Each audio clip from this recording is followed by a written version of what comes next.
Power star గారికి హరిశంకర్ గారికి మధ్య ఏదో ప్రేమ కథ నడుస్తున్నట్టే ఉంటుందన్నమాట. హరీష్ అన్న ఇంకో సినిమా తీయాలని కోరుకుంటున్నాం. మమ్మల్ని అందరినీ నువ్వు నవ్వుతూ మమ్మల్ని నవ్విస్తూ తీసేసామన్నారు. So that was just my natural reaction. రోలర్స్ ఆర్ పవర్ స్టార్ గారికి హరిశంకర్ గారికి మధ్య ఏదో ప్రేమ కథ నడుస్తున్నట్టే ఉంటుందన్నమాట. బేసిక్గా ఆయన సినిమాలు మాకు చూపించి మమ్మల్ని హ్యాపీ చేస్తారు. కానీ ఆయన హ్యాపీ ఎప్పుడు మీరు మాట్లాడినా, ఎప్పుడు మీరు కనిపించినా ఆయన చాలా ఆ హ్యాపీనెస్ ఆయన ఫేస్లో కనిపిస్తుంటుంది. ఏంటి సార్ ఏం చేస్తున్నారు మీరు? I'm truly blessed. We are also. Yeah, మనం క్వశ్చన్స్ తీసుకుందాం ఇప్పుడు. స్టార్టింగ్ స్టోరీ రాసినప్పుడు భవదీయుడు భగత్ సింగ్ అని టైటిల్ అనౌన్స్ చేసిరు.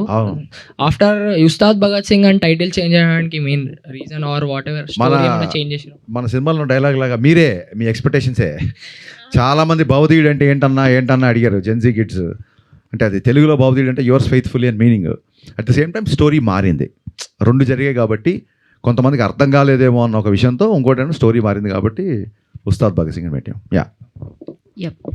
నెక్స్ట్. హాయ్ అన్న, నా పేరు అఖిల్, హైదరాబాద్ పీకేఎఫ్సి టీం నుంచి వచ్చాం. తెలుసు నాకు. So first of all congratulations to మీ టీమ్ అన్న. Thank you. Sreeleela ma'am, Rashik అన్న, ఎక్సలెంట్ పర్ఫార్మెన్స్. హరీష్ అన్న ఇంకో సినిమా తీయాలని కోరుకుంటున్నాం మా టీం నుంచి. ఖచ్చితంగా ఉంటుంది. యాక్చువల్గా ఈ సినిమాలో మీరు డైరెక్టర్గా హరిశంకర్ గారు డామినేట్ చేశారా, లేదంటే డైరెక్టర్ గారిలో ఉన్న హరిశంకర్ గారిలో ఉన్న రైటర్ డామినేట్ చేశారా? ఒకవేళ డామినేట్ చేస్తే ఏ అంశం మీకు ఏది ఎక్కువ నచ్చింది? నేను యాక్చువల్గా ఆల్వేస్ డైరెక్టర్గానే డామినేట్ చేసి ఉంటుంది డెఫినెట్గా. ఏ అంశం నచ్చిందంటే నాకు సినిమా డబ్బింగ్ చూసిన తర్వాత పవన్ కళ్యాణ్ గారు ఒక పెద్ద కాంప్లిమెంట్ ఇచ్చారు. ఇంత పెద్ద సినిమా కరెక్ట్గా ఎగ్జాక్ట్ అయిన వాడిన పదాలు చెప్తాను, అలా ఓకగా తీసేసావు మమ్మల్ని అందరినీ, నువ్వు నవ్వుతూ మమ్మల్ని నవ్విస్తూ తీసేసావు అన్నారు. So I think I truly appreciate your craftsmanship అని చెప్పారు. That's the biggest compliment for me. Super sir. మాకైతే డైరెక్టర్ కమ్ రైటర్ కూడా చాలా నచ్చేశారు. థియేటర్లో మీ డైలాగ్స్తో మేమంతా చాలా ఎంజాయ్ చేసాం. డైరెక్టర్ బండి అయితే దాంట్లో ఫ్యూయల్ పోసినప్పుడే డైరెక్టర్ ముందుకెళ్తాడు. సూపర్ సార్, చాలా బాగా చెప్పారు. నెక్స్ట్.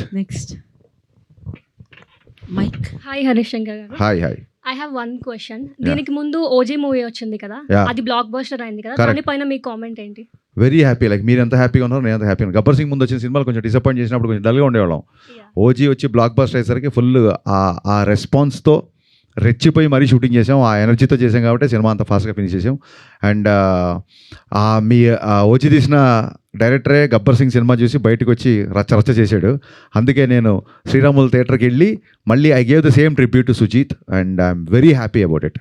తెలుగులో ఇంతమంది ఆర్టిస్టులు ఉండగా పార్థివన్ గారిని ఎందుకు సెలెక్ట్ చేసుకోవాల్సి వచ్చింది? అంటే నేను ఇందాక చెప్తాను కదా, ఇట్స్ డైరెక్టర్స్ చాయిస్ అండి. తెలుగులో ఉన్నారా లేరా అని కాదండి. ఇప్పుడు మనం సినిమా అనేది it is crossing.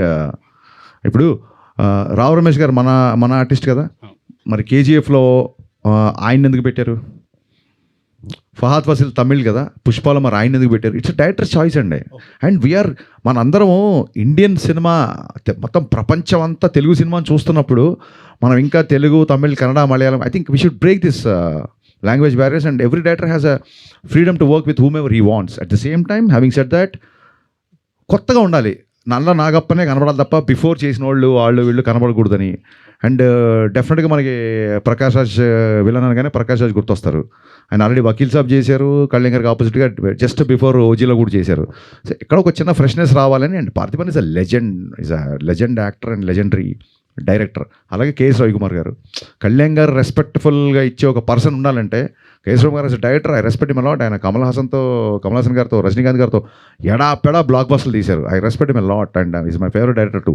So Kalyan గారు రెస్పెక్ట్ ఇవ్వాలి, కళ్యాణ్ గారు ఇట్లా పాటించాలంటే అలాంటి ఒక స్టేచర్. అలాంటి కేఎస్ రవికుమార్ గారు కూడా రెస్పెక్ట్ ఇవ్వాలంటే ఒక మురళీమోహన్ గారు లాంటి ఒక సీఎం క్యారెక్టర్. ఇవన్నీ ఏంటంటే లాంగ్వేజ్ బ్యారియర్స్ అయినా ఇంకా మనం పెట్టుకోవద్దండి, అని వదిలేసుకుంటూ ముందుకెళ్ళాలి బేసిక్గా. పవన్ కళ్యాణ్ గారు ఐ థింక్ కాంతారా సినిమాకి ఇప్పుడు మనకి ఉస్తాద్కి ఇచ్చిన దానికంటే ఎక్కువగా టికెట్స్ హైక్ ఇచ్చారు. యాక్చువల్గా మరి లాంగ్వేజ్ బ్యారియర్ ఉంటే ఆయన ఇస్తారా అట్లాగా? రైట్ అండి. నెక్స్ట్. సార్ యాక్చువల్లీ నేను మూవీ చూసినప్పుడు ఒకటే అనిపించింది, అంటే ఆ డైలాగ్స్ విన్నప్పుడు కూడా అంతసేపు సినిమా చూసి ఒకటే అనిపించిందా? ఎన్ని అనిపించాలి బాసు? కాదు అంటే నర్వస్లో అలా మాట్లాడుతున్నాం. కానీ some of the dialogues which resemblates him in the present situation also in real life also. మీరు మూవీ చూసాక డిడ్ యూ ఫెల్ట్ లైక్ ఇది రియల్ లైఫ్లో డైలాగ్ రాస్తున్నా, or else you feel like అలా చేశాకే మీరు డైలాగ్ రాశారా, లేకపోతే మీరు అనుకోని ఆ డైలాగ్ రాశాక? ఇట్స్ వాయిస్ వర్స్ అండి. ఫ్యూ డైలాగ్స్ అనిపిస్తాయి, ఫ్యూ డైలాగ్స్ బికాస్ ఒకటే dialogue that which into my to heart, అది ఏంటంటే అభివృద్ధి పేరుతో నా నోరు నొక్కేయటం మీకు అలవాటే కదా అంటారు. యా అంటే అదే కొన్నిసార్లు అలా రాసేసిన తర్వాత అనిపించింది. బట్ ఫ్యాన్స్ డైలాగ్ మట్టుకు నాకు ఖచ్చితంగా అనిపించింది. ప్రతిసారి ఫ్యాన్స్ హీరోకి ఎలివేషన్ ఇస్తున్నారు, ఈసారి మనందరి ఫేవరెట్ హీరో పవన్ కళ్యాణ్ గారితో ఫ్యాన్స్కి ఎలివేషన్ ఇప్పిద్దామని. ఎంతమంది ఉంటారో తెలుసా, లెక్క పెట్టడానికి జన్మ సరిపోదు, లేపడం సంగతి తర్వాత. అది మీ అందరి ఇన్స్పిరేషన్తో వచ్చిన డైలాగ్ అది. Thank you sir. Hi sir, Pavan. మీ పేరు కూడా పవనేనా? Sir biggest fan Varun Tej గారికి. మళ్ళీ గద్దలకొండ గణేష్ లాంటి కంబ్యాక్ వరుణ్ తేజ్ గారితో ఏమైనా ప్లాన్ ఉందా? ఉంది.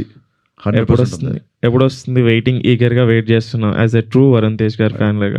డెఫినెట్గా ఎప్పుడు వస్తుందో ఫస్ట్ అప్డేట్ నీతోనే స్టార్ట్ చేస్తాను. నీకే thank you sir.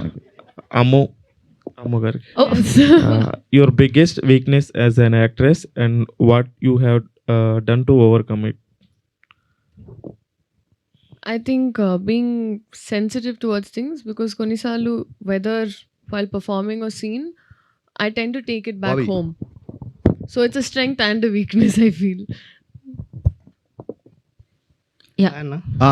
This is Sivateja. Sivateja die hard Raviteja fan. Okay. Sivateja fan of Raviteja. Okay. మీ నుంచి చాలా రోజుల నుంచి ఎక్స్పెక్ట్ చేస్తున్నా. రవితేజకు పవన్ కళ్యాణ్కి మీరు ఎంత బిగ్ ఫ్యానో, శివుడి దగ్గరికి వెళ్ళాలంటే ఫస్ట్ నందిని దాటి వెళ్ళాలి. మీ దగ్గరికి రావాలంటే అదే పవన్ కళ్యాణ్ రవితేజ దగ్గరికి రావాలంటే మిమ్మల్ని దాటి వెళ్ళాలి. సో ఇప్పుడు నేను ఎక్స్పెక్ట్ చేస్తున్నా ఏంటంటే, మిరపకాయ సినిమా అంత పెద్ద హిట్ ఇచ్చారు కదా, పవన్ కళ్యాణ్ గబ్బర్ సింగ్ హిట్ ఇచ్చారు కదా, మళ్ళీ ఉస్తాద్ భగత్ సింగ్ పవన్ కళ్యాణ్కి ఇచ్చారు. మా అన్న కోసం వెయిటింగ్. మళ్ళీ రవితేజకి ఎప్పుడు బ్లాక్ బస్టర్ ఇస్తారు మిరపకాయ లాంటిది? మా అన్న కాదు, మన అన్న మిరపకాయని మించిన సినిమా 100% తీసి తీరుతా. వెయిటింగ్ అన్న. మీ అందరు ఇలాగే సపోర్ట్ చేస్తే 100% చేస్తాం కంపల్సరీ అన్న. Thank you.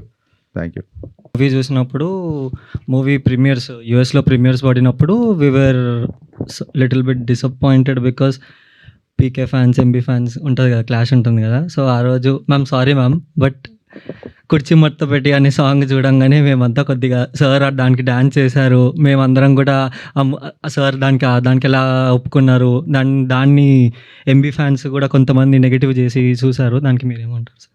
ఏం లేదు, అందరూ ఫుల్ హ్యాపీగా ఎంజాయ్ చేశారు. ఆ సీక్వెన్స్ హై డ్యాన్స్ నెంబర్స్ ఉండాలి కాబట్టే ఆ సాంగ్ పెట్టాము. నేను అందులో మహేష్ బాబు గారు dance one of this careers top 3 సాంగ్స్లో ఆయన డ్యాన్స్ ఉంటుంది నా స్ట్రాంగ్ ఫీలింగ్. ఇక్కడేమో ఈయన డ్యాన్స్ చేయరు దాంతో.